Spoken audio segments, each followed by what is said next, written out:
Terima kasih Anda masih bersama kami dalam Aceh hari ini. Saudara, setiap tanggal 1 Juni, setiap tahunnya diperingati sebagai hari lahirnya Pancasila.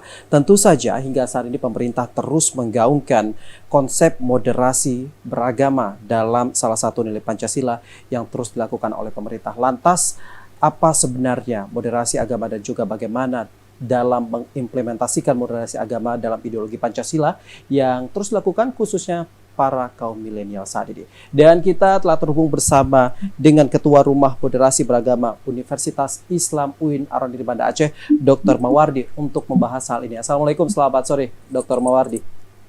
Waalaikumsalam, selamat sore Kak.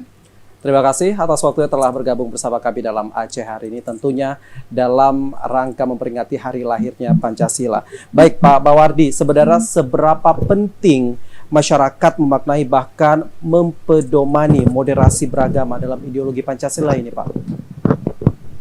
Oke. Untuk yang pertama sekali ingin kita perteguhkan, jelaskan bahwa moderasi beragama itu adalah salah satu ikhtiar pemerintah. Ikhtiar kita, ikhtiar pemerintah, sehingga di launching menjadi program nasional itu untuk memperkecil intensitas dan volume konflik baik antar umat beragama, intern umat beragama maupun antar umat beragama dengan pemerintah. Apalagi mengingat secara historis negara Kesatuan Republik Indonesia kita ini yang terdiri dari 33 provinsi dari Sabang sampai Merauke, itu yang terdiri dari berlatar belakang penuh dengan perbedaan dan kemajemukan, baik berbeda budaya, berbeda bahasa, kemudian berbeda etnik, kemudian berbeda agama dan lain sebagainya. Sehingga dengan program moderasi beragama ini diharapkan oleh pemerintah mampu menjadi merajut kembali kemajemukan dan keberbedaan yang ada di Indonesia. Adapun makna daripada moderasi beragama itu sendiri adalah beragama dengan jalan tengah, yaitu adil, berimbang, kemudian kita saling harga menghargai, saling hormati, baik di antar umat beragama maupun di intern umat beragama itu sendiri. Ya, baik Pak Mawardi. Kalau biasanya selama ini masyarakat pada umumnya itu lebih mengenal dengan istilah toleransi. Sebenarnya apakah ini memiliki merupakan dua hal yang berbeda antara moderasi agama dan juga toleransi dalam menghargai sesama umat beragama yang ada di Indonesia ini? Oke.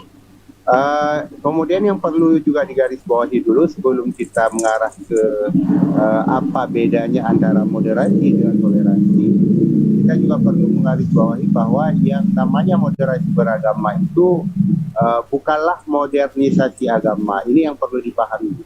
Yang menimbulkan pro dan kontra selama ini adalah banyak yang memahami bahwa moderasi beragama itu adalah modernisasi agama, memodernkan agama. Itu bukan. Tapi kita hanya ingin mengubah sikap, cara kita berinteraksi dan hablum minan nas. Ketika kita berhubungan dengan berkomunikasi, berkoordinasi dan berinteraksi sosial antara sesama baik beda agama maupun internal umat agama itu sendiri. Kemudian toleransi beragama itu adalah sub daripada moderasi beragama.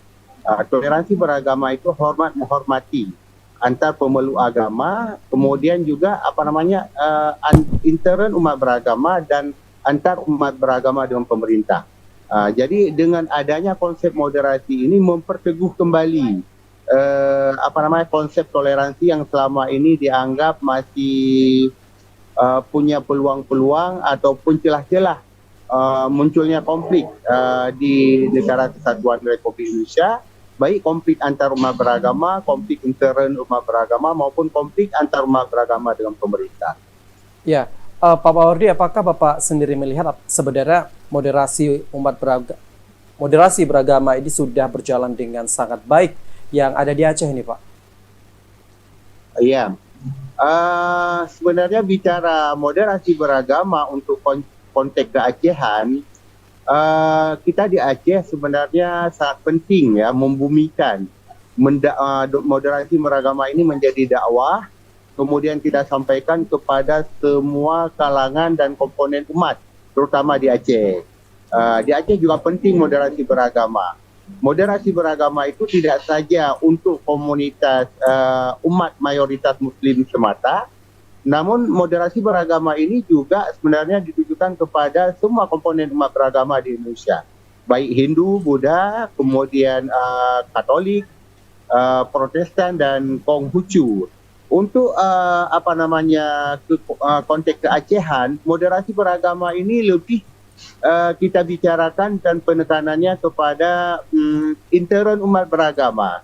Kalau di Aceh, saya rasa antar umat beragama itu kita peluang kemudian intrik-intrik, celah-celah konflik antar umat beragama itu sepertinya agak kurang terlihat. Tapi kita di Aceh ini lebih menguatkan kepada intern umat beragama, baik di perbedaan tarikatnya, kemudian di perbedaan organisasi keagamaan, misalnya antara NU Muhammadiyah, maupun di perbedaan-perbedaan kaifiat pelaksanaan ibadah sunat lainnya.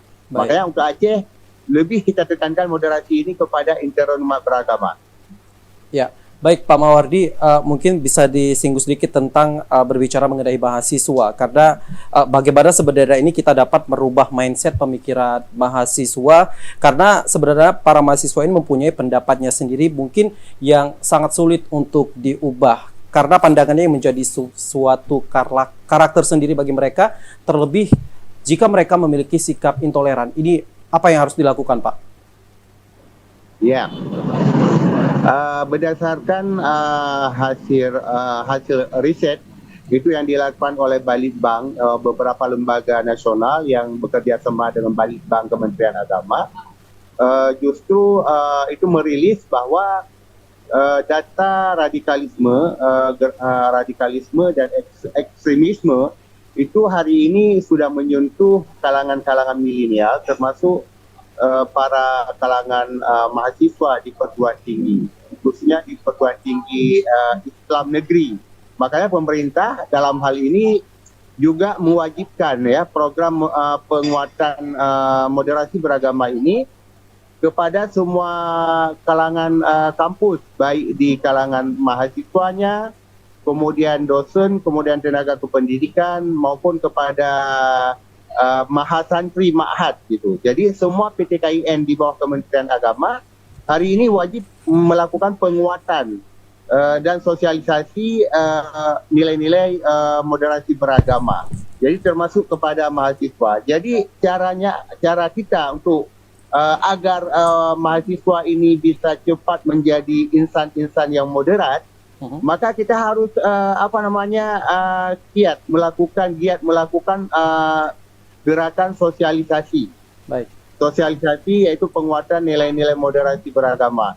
Kita hari ini terus melakukan pemahaman ini kepada semua kalangan mahasiswa, baik di tingkat HMP, kemudian di tingkat Ormawa Fakultas maupun di tingkat Parisma Universitas. Ya. Saya yakin lama-kelamaan ini semua pihak dan terutama intern para mahasiswa ini akan paham bahwa dengan bersikap moderat itu kita akan lebih baik gitu. Kita akan memiliki jiwa besar untuk menerima keberbedaan dan kemajemukan di antara kita. Baik, itu tentu harapan kita semua bahwa sikap toleransi dalam umat beragama di Aceh dapat terus terjaga, khususnya bagi para kaum milenial dan juga mahasiswa. Terima kasih Dr. Mawardi selaku Ketua Rumah Moderasi Beragama UIN Araniri Banda Aceh atas waktu dan juga informasinya. Assalamualaikum warahmatullahi wabarakatuh.